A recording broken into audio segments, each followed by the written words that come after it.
শ্রাবণ মাস দেবাদিদেব মহাদেবের মাস। শ্রাবণ মাসের শেষ সুযোগ।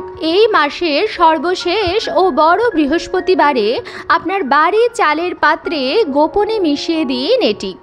আপনার গৃহের সমস্ত বাস্তু দোষ তো দূর হবেই, তার সাথে সাথে দেবাদিদেব মহাদেব ও মা লক্ষ্মীর আশীর্বাদে আপনার গৃহে অর্থপ্রাপ্তির যোগ তৈরি হবে, সকল মনস্কামনা পূর্ণ হবে। নমস্কার বন্ধুরা, আমি সুচরিতা, সবাইকে স্বাগত জানাচ্ছি কিপ গ্রুমিং চ্যানেলে। বন্ধুরা, আশা করছি ঈশ্বরের আশীর্বাদে প্রত্যেকেই ভালো আছেন এবং সুস্থ আছেন। চলছে শ্রাবণ মাস। আমরা প্রত্যেকেই জানি যে বাংলা বর্ষপঞ্জিকার মাসগুলির মধ্যে শ্রাবণ মাস দেবাদিদেব মহাদেবের মাস। শ্রাবণ মাসের প্রত্যেক কটি দিনই শিব পুজো করবার জন্য অত্যন্ত শুভ ও ফলপ্রদায়ী। আবার সপ্তাহের দিনগুলির মধ্যে বৃহস্পতিবার দিনটি হচ্ছে মা লক্ষ্মীর দিন। তাই শ্রাবণ মাসের বড় ও সর্বশেষ বৃহস্পতিবারে পূজা অর্চনার সাথে সাথে যদি এই বিশেষ উপায়টি আপনারা করতে পারেন, তাহলে মা লক্ষ্মীর আশীর্বাদ সারা বছর ব্যাপী আপনার পরিবারের ওপর বর্ষিত হতে থাকবে। দেবাদিদেব মহাদেবের আশীর্বাদে কেউ আপনার পরিবারের কোনো ক্ষতি করতে পারবে না। সদা সর্বদাই আপনার পরিবারে সুখ সমৃদ্ধি ও সৌভাগ্য বিরাজ করবে। কিভাবে উপায়টি করবেন, কখন করবেন, সমস্ত কিছু আমি আজকের পর্বে বলে দেব। তাই আমার সকল দর্শক বন্ধুদের অনুরোধ করব যে আজকের এই ভিডিওটি একদমই স্কিপ না করে সম্পূর্ণ দেখুন, এবং দেখার পর যদি ভালো লাগে তাহলে অবশ্যই কিন্তু একটি লাইক করবেন, কমেন্টসে লিখবেন হর হর মহাদেব, এবং বন্ধুরা অবশ্যই ভিডিওটি শেয়ার করবেন আপনাদের নিকট আত্মীয় স্বজন এবং বন্ধু বান্ধবদের সাথে। চলুন বন্ধুরা, আসা যাক মূল পর্বে। মা লক্ষ্মী হলেন দেবাদিদেব মহাদেব এবং মা গৌরীর প্রিয় সন্তান। তাই শ্রাবণ মাসে যে বাড়িতে নিত্যদিন হরগৌরীর পুজো হয়, সেই বাড়িতে মা লক্ষ্মীর কৃপা দৃষ্টি সারা বছর ব্যাপী বর্ষিত হতে থাকে। অনেকেই শ্রাবণ মাসে নিত্যদিন দেবাদিদেব মহাদেবের পুজো করেন, কিন্তু অনেক বাড়িতেই মা গৌরীর পুজো হয় না। তবে বন্ধুরা, শ্রাবণ মাস কিন্তু হরগৌরীর মাস, শিব পার্বতীর মাস। তাই এই মাসে গৌরী শঙ্করের পুজো করুন। যদি আপনি মন্দিরেও যান, তাহলে দেবাদিদেব মহাদেবের সাথে সাথে মা গৌরীরও পুজো করবেন। শিব পরিবারের পুজো করা সব থেকে বেশি ভালো শ্রাবণ মাসে, তাহলে কাঙ্ক্ষিত ফল পাওয়া যায়।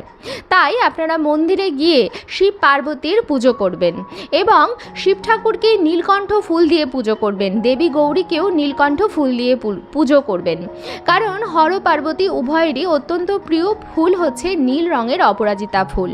এবং যদি সম্ভব হয় শ্রাবণ মাসে কোনো একদিনও বেল গাছের ফুল শিবলিঙ্গে অর্পণ করার চেষ্টা করবেন, কারণ বেল গাছে হচ্ছে দেবী পার্বতীর বাস, এবং বেল ফুল দেবাদিদেব মহাদেবকে নিবেদন করার অর্থ হচ্ছে মা পার্বতীকে শিব ঠাকুরের কাছে নিবেদন করা।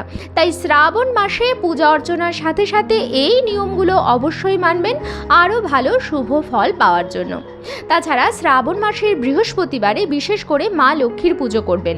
আমরা প্রত্যেকেই জানি যে বৃহস্পতিবার দিনটি হচ্ছে মা লক্ষ্মীর দিন। তাই শ্রাবণ মাসে হরগৌরীর সন্তান মা লক্ষ্মীর পূজা অর্চনা অবশ্যই করবেন বৃহস্পতিবারে। সামনে যে বৃহস্পতিবারটি আসতে চলেছে সেটি শ্রাবণ মাসের সর্বশেষ বৃহস্পতিবার এবং এই বছরের শেষ সুযোগ। যদি পূজা অর্চনার সাথে সাথে বিশেষ উপায়টি শ্রাবণ মাসের বৃহস্পতিবারে সঠিকভাবে করতে পারেন, তাহলে আপনার ভাগ্যের আমূল পরিবর্তন ঘটা সম্ভব। তার জন্য কি করতে হবে? প্রথম হচ্ছে শ্রাবণ মাসে খুব সকাল সকাল ঘুম থেকে উঠে পড়বেন, বেশি বেলা পর্যন্ত ঘুমোবেন না। শ্রাবণ মাসে সংযমী হওয়া প্রয়োজন, এমনকি খাদ্য খাবারের বিষয়েও সতর্কতা অবলম্বন করা উচিত। সকালবেলা ঘুম থেকে উঠেই দেবাদিদেব মহাদেবের নাম স্মরণ করবেন, নিজের করতল দর্শন করবেন এবং তারপর ভূমি মাতাকে প্রণাম করে নিজের পা মাটিতে স্পর্শ করবেন। আপনি ঘর বাড়ি অত্যন্ত ভালোভাবে পরিষ্কার পরিচ্ছন্ন করে স্নান সেরে নেবেন। স্নান করবার পরে পরিষ্কার শুদ্ধ বস্ত্র পরবেন।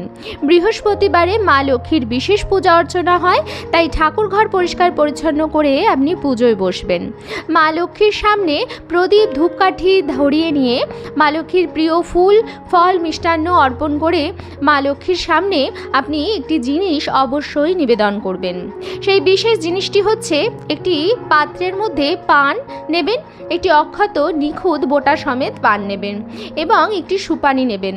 তার মধ্যে নেবেন একটি 1 টাকা বা 16 আনার কয়েন এবং নেবেন তার মধ্যে অক্ষত আতপ চাল। কি কি সামগ্রী বললাম আপনি নিশ্চয়ই বুঝতে পেরেছেন। অক্ষত বা নিখুঁত একটি পান, তার মধ্যে একটি সুপারি, তার মধ্যে একটি 1 টাকার কয়েন এবং অক্ষত চাল। সেই সমস্ত জিনিসগুলো মা লক্ষ্মীর সামনে নিবেদন করবেন। ভক্তি ভরে মা লক্ষ্মীর পুজো করবেন। শুধুমাত্র মা লক্ষ্মী নয়, আপনার ঠাকুরের সিংহাসনে যা যা দেবী এবং দেবতারা বিরাজমান আছেন সবার পুজো ভালোভাবে করে নেবেন। শ্রাবণ মাসের প্রতিদিন, শুধুমাত্র সোমবারে নয়, প্রতিদিন দেবাদিদেব মহাদেব ও মা গৌরীর পুজো করা উচিত। তাই যদি সম্ভব হয় শ্রাবণ মাসের বৃহস্পতিবারে শিবলিঙ্গে নীলকণ্ঠ ফুলের মালা ও নীলকণ্ঠ ফুল অর্পণ করবেন। দেবী গৌরীকে নীলকণ্ঠ ফুলের মালা এবং নীলকণ্ঠ ফুল অর্পণ করবেন। এতে অত্যন্ত ভালো ফল পাওয়া যায়। নীলকণ্ঠ ফুল সমস্ত দেবদেবীর অত্যন্ত প্রিয়। মা লক্ষ্মীর মস্তকে নীলকণ্ঠ ফুল নিবেদন করা ভালো, নারায়ণের চরণে নীলকণ্ঠ ফুল অর্পণ করা ভালো। এতে সমস্ত দেবদেবীর আশীর্বাদ আছে। বেশিরভাগ গৃহস্থ বাড়িতেই বৃহস্পতিবার দিন ঘট স্থাপন করে মা লক্ষ্মীর পূজা হয়।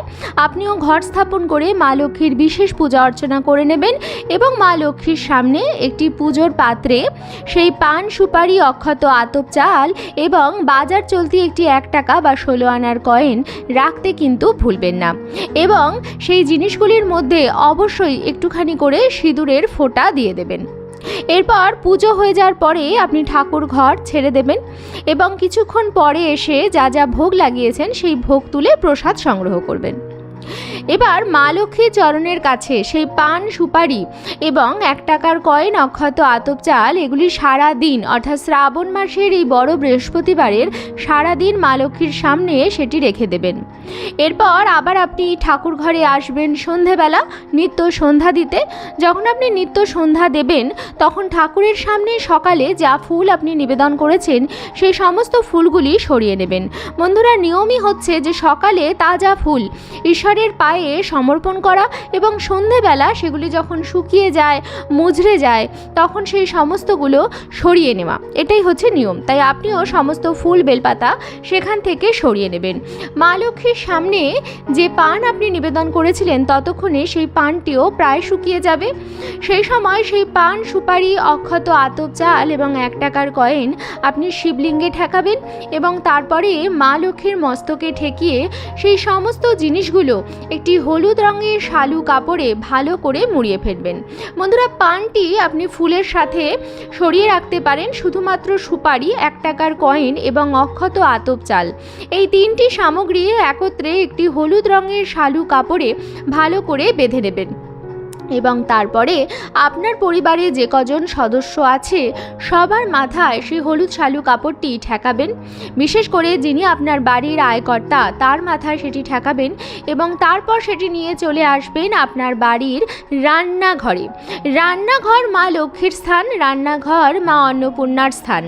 রান্নাঘরের যে চালের ভাণ্ডার যেখান থেকে আপনারা প্রতিদিন নিত্যদিন রান্না করেন, ভাত গ্রহণ করেন, সেই চালের পাত্রে আপনারা সেই হলুদ রঙের শালু কাপড়ের যে পুটলিটি বানিয়েছেন সেটি রেখে দেবেন। প্রতিদিন সেখান থেকে আপনারা অন্ন গ্রহণ করবেন এবং এর ফলে মা লক্ষ্মী, দেবাদিদেব মহাদেব এবং মা অন্নপূর্ণার আশীর্বাদ আপনাদের ওপর বর্ষিত হবে। মহাদেবের আশীর্বাদে পরিবার বাধা বিপত্তি মুক্ত হবে। মা অন্নপূর্ণার আশীর্বাদে পরিবারে কখনো অন্নের কষ্ট হবে না।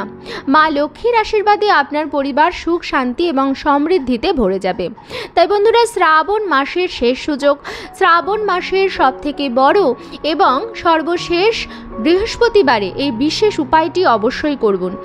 এই উপায়টি না খরচ সাপেক্ষ না কষ্টসাধ্য, যে কোনো ব্যক্তি এই উপায়টি করতে পারবেন এবং তার সাথে সাথে দেবাদিদেব মহাদেবের পূজা করে আপনার মনস্কামনা অবশ্যই জানান। মা লক্ষ্মীর কাছে আপনার মনস্কামনা, আপনার দুর্ভাগ্যের কথা অবশ্যই জানান। অবশ্যই আপনার মনস্কামনা পূর্ণ হবে। তবে সেই দিন রান্নাঘরে ভুলেও আমিষ জাতীয় জিনিস রান্না করবেন না বা রান্নাঘরে আমিষ জাতীয় জিনিস ঢোকাবেনও না এবং রান্নাঘর পরিষ্কার পরিচ্ছন্ন রাখবেন যেন বেসিনে এঁঠো বাসনকোসন না থাকে। এই বিষয়টি ভালোভাবে খেয়াল রাখবেন, তাহলে এর পূর্ণ ফল অবশ্যই পাবেন। আজকের পর্বটি আমি এখানেই শেষ করছি। আশা করছি আজকের ভিডিওটি আপনাদের ভালো লাগলো এবং একটু হলেও উপকারে লাগলো। ভিডিওটি ভালো লাগলে অবশ্যই কিন্তু লাইক, কমেন্টস এবং শেয়ার করবেন বন্ধুরা। আর যদি চ্যানেলে নতুন হন তাহলে অবশ্যই চ্যানেলটিকে সাবস্ক্রাইব করে আমার সাথে থাকবেন। দেখা হবে কিপ গ্রুমিংয়ে নতুন আরও একটি পর্ব নিয়ে। সবাই খুব ভালো থাকবেন, সুস্থ থাকবেন।